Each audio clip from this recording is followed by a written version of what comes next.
Hey friends, I am here to talk about Fate of the Sun King, which is book 3 in the Artifacts of Uranus? I think that's how you say it, series. I am 50% of the way in, chapter 25, so spoilers up to that point. You've been warned. Okay, so first off, I have to issue a formal apology to Gabriel. He is not an annoying little stinky butt.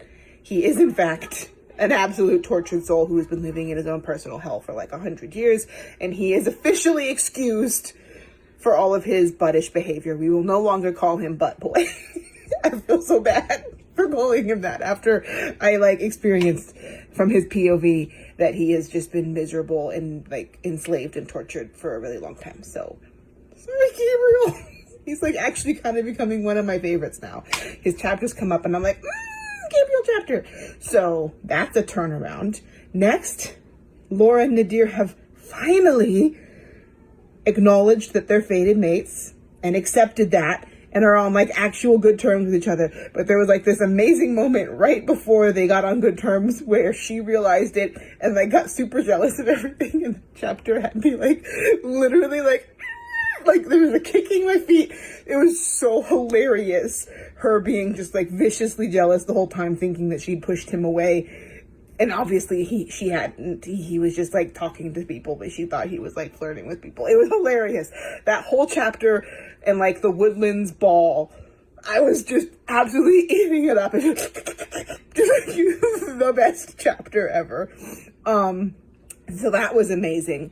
And then we need to talk about Lore's memory, where she shish kebabbed, not really shish kebab, was barbecued, where she barbecued a lady in the forest when she was 10 years old, and then she thinks she recognizes the lady and follows her, and then she's oh wait, no, her nose is too long, and then she bounces, and it's Lore, you live in a world where magical plastic surgery exists.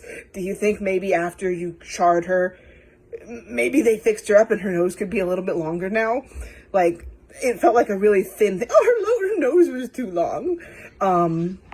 So, and then let me try and think. And the crazy thing is while all this is going on and they're trying to figure out what's going on, they still haven't seen the mirror. The whole mirror plot just got, we'll come back to that. We're going to go on 4 side quests before we find out what's going on there. There's all these flashbacks to the original rulers of each realm. And one of them was the name that they think is a god. She's just a lady, and she's kind of an awful lady. And so we don't know what's going on with that, because it seems like their history is severely messed up. Okay, so then that leads into the fact that the Woodland King, their uncle, told them that when he went to check on their family after the kids had been kidnapped and their parents had been killed, there were no bodies in the house, and there should have been bodies in the house. And we know as book readers, if there's no body, there's no death. And even the kids they're talking to each other, and they're no body, no death. And they're no, their parents are totally dead. And we're we already have barbecue lady. She's back. I am convinced that she is fine and she's back. Why can't they fix the mom?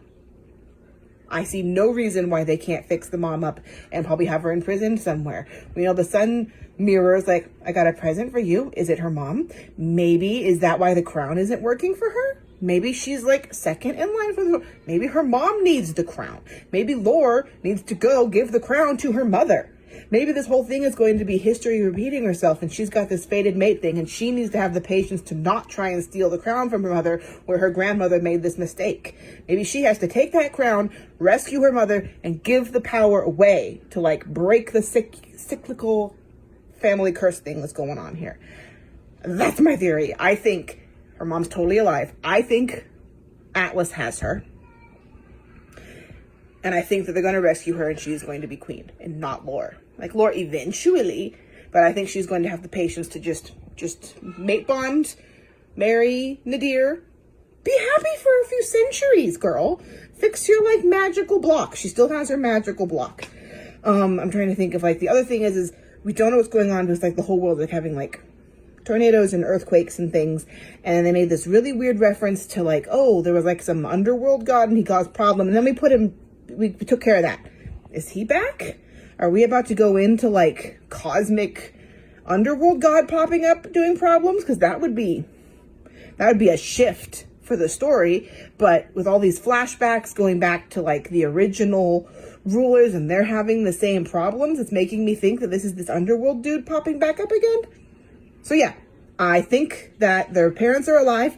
I think Atlas has them. I think that this underworld god is coming back up again. Yeah, that's what I'm foreseeing coming in the future. I could be completely wrong, but we'll see. Talk soon.